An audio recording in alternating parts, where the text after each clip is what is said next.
यदा यदा हि धर्मस्य ग्लानिर्भवति भारत अभ्युत्थानमधर्मस्य तदात्मानं सृजाम्यहम्।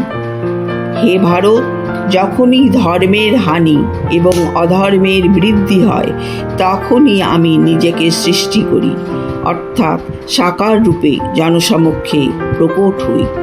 পরিত্রাণায় সাধূনাং বিনাশায় চ দুষ্কৃতাম ধর্ম সংস্থাপনার্থায় সম্ভবামি যুগে যুগে।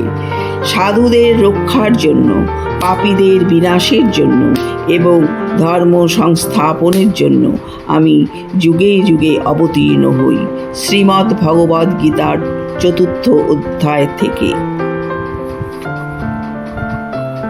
Thank you.